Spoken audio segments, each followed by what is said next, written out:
first. KX News at 10 starts now. Good evening, I'm Lauren Culver. And I'm Nicholas Pollack. Thank you for watching KX News. KX News has brought you several stories of child abuse happening at unlicensed daycares in the capital city. In tonight's top story, Renee Cooper joins us to introduce you to the Ballesteros family, whose 2-year-old daughter was injured under the care of someone that the family trusted. Renee. Hi, Nicholas and Lauren. The Ballesteros started sending their then 18-month-old daughter, Addison, and their now 3-year-old son, Bo, to daycare so their mother, Samantha, could return to work. That was in February, and by the end of March, Addison came home with bruises. It was an afternoon like any other when Felix Ballesteros went to pick up the kids.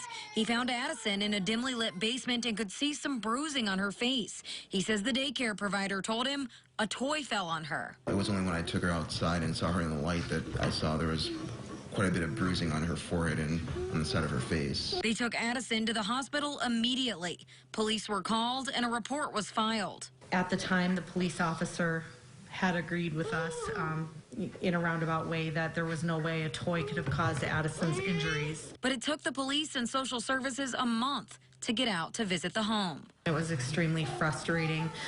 The reason they gave for it taking so long for them to execute the search warrant is because they were coordinating with social services. By then, the daycare provider told social services she threw out the toy and the case was dropped.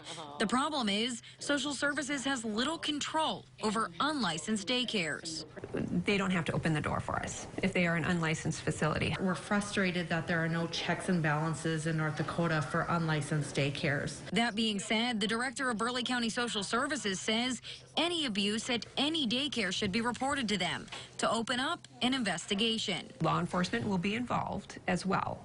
And so law enforcement will decide. They'll send their records, obviously, to the state's attorney's office, and they'll decide whether or not they want to prosecute or not. Ozachuk says anytime her office gets a report of an unlicensed daycare, they send them paperwork and urge them to start the process of getting licensed.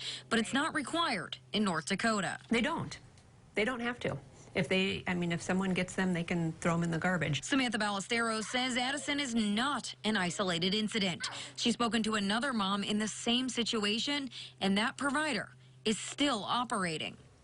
Well, if social services is involved and able to prove abuse or neglect at any type of daycare, a services required will be filed, meaning there is a record of abuse. This filing would shut down a licensed facility, but they would not have the power to shut down an unlicensed facility. And Lauren and Nicholas, to clear the air, Addison is in great health and gaining her confidence back. And Samantha, on the other hand, is already working with state lawmakers to require that all daycares be licensed. Okay, Renee, thank you very much.